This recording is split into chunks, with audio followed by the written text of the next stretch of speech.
Wasn't disrespectful, because my mom didn't raise me that way. Didn't cuss. I don't want to bring race into it, but sometimes it gets kind of iffy when you do. You feel me? So what if I wasn't Tyreek Hill? Lord knows, what that guy or guys would have did. You feel me? I was just making sure that, I was doing what my uncle always told me to do whenever you in a situation like that. Just listen. Put your hands on the steering wheel. Just listen. They're in the park grabbing up ducks by their neck and cutting their head off and walking off with them and eating them. Like, y'all get the Highway State Patrol down here every week, and then y'all get like a task force for the Highway State Patrol, and they look for guns and they look for dope and this and that and the fourth.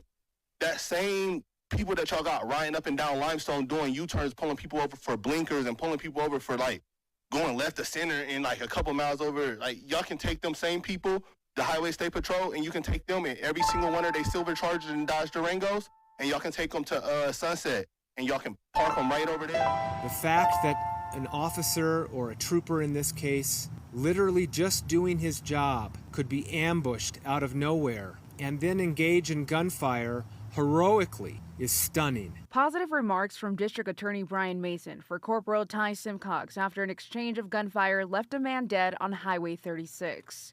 It is rare for me to speak publicly when an investigation is still ongoing, but I'm speaking to you today because there is more to this story than what we currently know. Windshield and windows shattered from gunfire, bullet holes piercing through the glass of a black Chevy and a Colorado State Patrol car. The highway shut down for hours as police and multiple agencies investigated the scene. If you were driving on Highway 36 this afternoon, either eastbound or westbound, and you saw anything, heard anything, or find later on that there is damage to your vehicle, please call the police. Our member was targeted today by a man that intended to kill him, but our Colorado State Trooper responded appropriately and swiftly and courageously, and he won today. Suffering only one gunshot wound to his forearm, Corporal Simcox quickly applied a tourniquet as he waited for backup. He was then taken to Denver Health Medical Center, where he has since been treated and released. Not only did he save his own life, but he saved the rest of his community from someone that was clearly intending to do evil. Good morning, and welcome to the Bad Apple Report. It's 7:30 a.m., bright and early right here at home on the range. Thank you so much for being here today, folks. I really appreciate it. This morning, we need to address the elephant in the room. That's true. There's been a lot of attacks on cops here lately. And, we have a lot of fun here at the Bad Apple Report, but it's been said that we're a little bit mean to the cops. And, we have a lot of fun. We don't want cops to get hurt. We don't want anybody to get hurt. So this morning, we're going to start out the day talking about the dangers of policing. Okay. And we're going to think about how they get themselves in these situations. And maybe they can learn a little something. Maybe we can learn a little something. We're just going to try to glean what we can glean, okay? All right, so thanks for hanging in there. Woman, age 80, allegedly punches a police officer during a Long Island arrest. Well, he didn't sign up for that. Okay, Roosevelt, New York. An 80-year-old woman allegedly attacked a police officer during an arrest in Long Island on Sunday, according to the Nassau County Police Department. Okay. It happened at an East Clinton Avenue home in Roosevelt around 1:45 p.m. In her home? Oh, people are strange about defending their domicile, but let's go on. Officer safety and all. Officers met with 80-year-old Betty Cater inside the residence while investigating a complaint, according to authorities. Bad Betty. Oh, bad Betty, allegedly. Cater was allegedly angry and punched the officer in the face and scratched him on the neck, per police. Now let's stop and think about it. A New York lady being invaded. It don't matter if she's 80 years old or not. You know what I'm talking about, New York ladies. No siree. Okay. She was allegedly combative and resisted arrest, according to authorities. The injured police officer was treated at a local hospital for pain, bruising, and laceration. How much did that cost us? Okay. Cater was charged with assault, obstructing governmental administration, and resisting arrest. Oh, well, life sentence for you, old lady. All right. Okay, folks, thank you for being here. We're going to be 50% nicer to the cops today. But stick around. We're going to have fun while doing so. And Laura, the senator made headlines last month because she left the Democratic Party and joined the California Republican Party. And tonight she's facing not only sexual harassment allegations, but also discrimination and retaliation. But her attorney tells me they are not settling this case. According to the 38-page complaint, former Chief of Staff Chad Condon claimed Senator Marie Alvarado Gil pressured him into performing oral sex on her. The court documents allege that in one occasion where he performed oral sex in a small car, he suffered a back injury that included 3 herniated discs and a collapsed hip. Condon was hired by the senator in 2022. This is a picture of both of them, posted on the lawmaker's Facebook page in July of last year. 6 months later, the lawsuit claims Condon was fired for pushing back on the senator's alleged demands and sexual advances. The senator's attorney tells ABC 10 in a statement, a disgruntled former employee has fabricated an outlandish story, presented without evidence, to get a payday. We expect that the senator will be fully cleared of any wrongdoing of these bogus, financially motivated claims. It is time for me to give up that D and to cross over to join my colleagues. The lawsuit comes almost a month after Alvarado Gil switched political parties. The timing makes it a little bit questionable. She switches parties and then all of a sudden there are accusations coming out. Republican consultant Tad Berg says people should wait until the case plays out. This would be a case where it's really good to wait and see what the facts are before people start jumping around. They're hair-raising allegations, that's for sure. Democratic consultant Steve Maviglio says this will impact the senator and the California Senate. The suit claims HR ignored the complaint of sexual harassment. There's a lot of serious allegations in this complaint, and also noted that the Senate Human Resources Office didn't act on it. So that's something that many people have been complaining about for years, mostly women. And the Secretary of State tells ABC 10 the Senate is in discussions with the council to assess the next step. The statement went on to say that the Senate takes all complaints incredibly seriously, but it is unable to comment on matters involving pending litigation. Laura. Well, Garshwell, we know the Condons are a big name in California politics, and this isn't the first time the Condon family and the Senate has been at odds, right? No, they have not. And just a few months ago, the Modesto Bee reported that Senator Alvarado Gil asked the Attorney General Rob Bonta to investigate Chad Condon's son. He is the Stanislaus County Supervisor, Chance Condon, over a $5 million grant for a project. Now, the Condons, as Laura mentioned, are a well-known political family in the area. Chad Condon's dad is a former Congressman, Gary Condon. Now, Gary Condon faced a media storm in 2001 after the death of his intern, Chandra Levy, and another person was eventually convicted of her death. And just like I said earlier in the show, we're going to be giving cops the benefit of the doubt today, okay? That's what we're going to do. But we're still looking at them because they're bad apples in the news. We're just not going to be so mean to them. Northeast Ohio Regional Sewer District police officer arrested, placed on leave. Oh, poop. I bet his bunghole. Well, there I go. We're not going down that road. A police officer of the Northeast Ohio Regional Sewer District was placed on leave after an arrest, according to Senior Public Information Specialist Jennifer Elting. Sean Willard. Oh, Willard. Willard was placed on a paid administrative leave after an off-duty arrest August 30th. We're still paying this guy, and he did something while he was off duty. What did he do? According to the Cleveland Police Report, officers were dispatched to the Forest City Yacht Club around 8 p.m. for a man being assaulted. Oh, we're paying for this guy, and he assaulted somebody allegedly. Officers were met by the victim who, according to the release, said he watched an intoxicated young man fall off a swimming platform of a boat and hit his head. This is interesting. When the victim walked over to check on the young man, an intoxicated Willard who was also on the boat began to argue with him. And we're paying for this guy Willard then leaped off the boat, according to the report, and strangled the victim and pushed him into a park bench, leaving him with cuts to his chin and leg. Typical stupid idiot cop. He's why we do the Bad Apple Report. Okay, the victim was treated by EMS. However, witnesses reported seeing Willard leave the scene and walk into the Lakeside Yacht Club. Probably to have another brewski, Willard, allegedly. Officers located Willard at the Lakeshore Yacht Club, but when Asked about the incident, Willard said he had no clue and said he had been at the Lakeshore Yacht Club since 4 p.m. Do you mean to tell me an officer of the law would lie? Officer then asked Lakeshore Yacht Club to see the security camera footage, which showed Willard walking into the club with 2 people behind him at 8:15 p.m. Oh, Willard. Cleveland police they charged Willard with first-degree assault misdemeanor. Yes, sirree. 19 News did not find that Willard has previously employed by the Cuyahoga County Sheriff's Office, the Greater Cleveland Regional. Oh, he was previously employed by them. The Greater Regional Transit Authority and the Put-in-Bay Police Department, according to Opta. Well, okay, that's what you have on that guy. Okay, Willard. Sean Willard. We're being nice to the Bad Apples today, but we're glad you made it on the Bad Apple Report, and we hope your mom and dad are proud as well.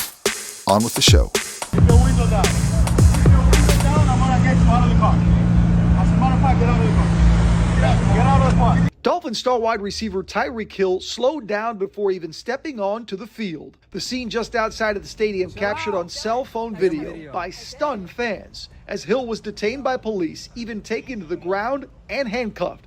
Hill played the game and said this afterwards about the incident. I've been trying to figure that out too, man. Right now I'm still trying to put it all together. Hill was stopped by Miami-Dade police for a driving violation and eventually cited for reckless driving. I drove past the scene on my way to the game and saw Hill's, but how it got from a traffic stop to handcuffs is the question Miami-Dade police now face. In a statement, Miami-Dade Police Director Stephanie Daniels said, quote, "Following the incident involving Tyreek Hill, I have initiated an internal affairs investigation to ensure a thorough review of the matter. One of the officers involved in the incident has been placed on administrative duties while the investigation is being conducted. I'm committed to transparency and accountability to the community with any situation involving my officers," end quote. I'm just glad that my teammates were there to support me in that situation because I felt alone, and when they showed up, As we come back out live, joined now by Clay Ferrero, the story does not stop there. You heard Hill reference teammates coming to his aid. One of them, Calais Campbell, a newcomer, even ended up also in handcuffs. Clay picks up the story from there. Yeah, Campbell and also Jonnu Smith, another one of Tyreek Hill's teammates, actually saw Hill being detained by police. They stopped by the side of the road to see what was going on. And as you mentioned, Campbell himself ended up being detained. Disobeying a direct order, which I think, I guess I wasn't. He said I was too close to the scene, and then I think he said something about me not moving my car in time. But I don't know. He told me later that I could stand 25 feet away, and that's fine. I was definitely further than 25 feet away when it happened. It's obviously, I was checking on my teammate, so it was some words said, and I just wanted to make sure he was good, and just concerned about his safety, man. Obviously, we all see the police brutality that goes on in this country, and when you see your teammate possibly being a part of that, you're doing everything in your power to help him. So, that was unfortunate situation, but we made it through. We are. It feels nice to be so much nicer today, not so caustic to the fuzz. And look, so we're going to feature this article from September 4th, just a few days ago. The sheriffs had a change of heart about things. Maybe it's because of the way they look. Maybe it's because there was a homicide under his tutelage. I don't know. Tarrant County Sheriff asks for policy review. Body cameras after jailers indicted for murder. Yes, can we please get that? Can we put that in the budget? Oh, Sheriff, you're a good guy, aren't you? Look at him in the eye, folks. Ooh, he's got him an Apple Watch, too. Check him out. That's right. He can look up all your information in a second. Bing. The Tarrant County Sheriff's Office wants to get body cameras for every detention officer and conduct a comprehensive third-party review of its policies months after the death of a prisoner was ruled a homicide. Okay, guys, don't dogpile on the guy until he says he can't breathe and he turns blue and dies. Anthony Johnson Jr. died on April 21st after an altercation with jail staff who pepper sprayed him and restrained him face down on the ground. Johnson told them he couldn't breathe as a jailer knelt on his back. The video of the incident shows. We all remember that. The Tarrant County Medical Examiner's Office ruled Johnson's death was a homicide by mechanical and chemical asphyxiation. Chemical. So they dusted him up real good with the gas and then sat on top of him so he couldn't breathe. Wow, what a horrific horrific way to die. 2 jailers involved in the altercation now await trial for murder, and more are being sued by Johnson's family. Commissioners gave the sheriff's office the go-ahead to pursue these programs, voting 4-0 Tuesday. Oh, Republican County Commissioner Manny Ramirez absent. Okay. Thanks a lot for your help there, Manny. Ramirez praised the reforms before he left the meeting early, saying he had previous speaking engagement. Oh, Manny can't be bothered. I'm very pleased that the sheriff's office has decided to go seek a third-party firm to come in. Oh, who cares what Manny says? He couldn't be there. Screw you, Manny. The request for a third-party policy review comes as KERA reported the sheriff's office has not updated its use of force policies in more than a decade. Records obtained by the Fort Worth report and KERA show a lieutenant drafted overarching policy updates in 2021 that were never put into place. You know, like, don't kill people so much, so often. Sheriff's Office Chief Jennifer Gabbard told County Commissioners Tuesday the initiatives they approved have been in the works for months or years. We're hoping with new court that it's interested in kind of, going outside of the previous comfort zones, the comfort zones, that some of this would come to fruition for us. Boy, wouldn't that be nice if it came to fruition? So more people wouldn't just die needlessly and then get off on qualified immunity, these bad cops, that is. Okay, a press release from Ramirez's office outlined other initiatives the sheriff's office is working on, including a national search for the new jail administrator. The previous top jail official, who cares, retired shortly after Johnson's death. Okay, the sheriff's office also plans to streamline background investigations to fill open jailer positions more quickly. Well, take some tips from the Nashville guy. Just kidding. The jail has struggled with understaffing for years. Whether it's a detention officer, deputy, or a jail administrator, basically you have terrible leadership. We want to recruit top-tier talent and hire the best people in the Tarrant County. Oh, sure you do. The Commissioner's Court agenda item did not lay out a timeline for when these proposals would be implemented. Of course not. This is all just crap. The court voted to support the Sheriff's Office in pursuing these long-awaited projects, and we look forward to implementing them in the near future. Oh, the Sheriff is so yay. Look, I'm doing something. Elect me again. We'll have 13 fewer needless homicides in his jail. Just kidding. It's not going to happen. Okay, we could go on and on and on. We have all these recordings. What is it doing for my people? What justice are we getting? Okay, deaths and allegations of mistreatment and neglect in the Tarrant County Jail have drawn attention and condemnation for years. More than 60 people have died in county custody since 2017. 60 people. Oh, this guy. When Sheriff Bill Wayburn took office. Oh, look at that. See what I mean? Okay, the county has paid out at least $2.8 million in jail lawsuit settlements. Well, that's expensive. Couldn't you use that money, $2.8 million worth of decent jailers? No, you couldn't. Because you guys love the cruelty. You bad cops, you bad jailers, you bad sheriffs. The largest lawsuit settlement in the county history was $1.2 million when Chastity Congius, who gave birth unattended in her cell, her baby died 10 days later. Oh, my goodness, you guys. Several more lawsuits are working their way through the courts. Look at this. This is awful. Okay, listen.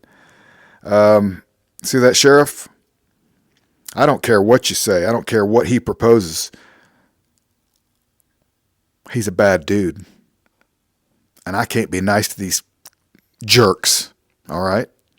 He's on the Bad Apple Report. We're going to put his ugly ass on the cover of the Bad Apple Report. That's what we're going to do. Kind of odd that like a guy like me has to come out from doing what I do on a daily basis to have fun, because I see what's going on in these streets, and I see you guys just sitting up there in them comfy chairs and suits, and I'm getting out here every day and I'm broadcasting this, and you guys are just sitting up there in suits or something. Like I really challenge you guys to get out here and do something. These Haitians are running into trash cans, they're running into buildings, they're running into they flipping cars in the middle of the street.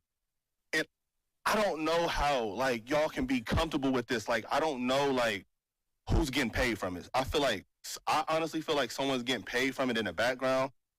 You got a bunch of people on a bus getting dropped off at a gas station to come down here.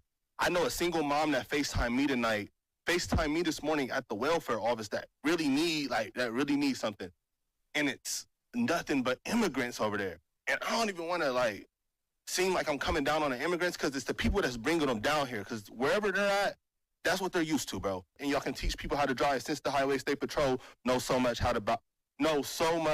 about traffic laws and know what to do in traffic. They need to, y'all pay them. They can go over there and teach these Haitians how to drive, because it's getting bro. I'm getting thousands of views on these. And it's going to get bigger, and it's only going to get worse. And y'all sitting up there in these chairs, all y'all need to get out here and do something. Y'all making hundreds of thousands of dollars. Y'all need to put on a T-shirt and some Crocs, and then y'all need to come out here in these streets, and y'all need to go out here and I'm out here before the police is. Like, y'all need to do something, bro. Y'all really got to stand on business. Y'all getting paid all this money just to wear a suit and sit in a chair. I think it's crazy, bro. We got to do something, bro. It's kids out here getting hurt. Like, only reason I even went on here and said something about it is because somebody told me they walking from the school and a Haitian almost ran into them. And who is getting paid? Like, how much money is y'all really getting paid, like, to bring them over here? Like, I know it's deeper than them. I know that's where they come from, and that's what they do. That's their country. I don't know what they got going on over there, but they can't do that over here. And if y'all just getting paid from it and then y'all ain't doing nothing about it, I think that's super weird, bro. Y'all got to stand on business. Y'all got to really, like, step up. Alrighty, that's it for the show, folks. We were really nice to the cops today, I think. But tomorrow we're going to get right back to being mean to them. That's right. You guys are awesome for being here. I thank you so much. And as you know, I'm going to whip up another batch of real bad apples for tomorrow morning. And we'll see you right back here at 7:30 a.m. bright and early. Take care.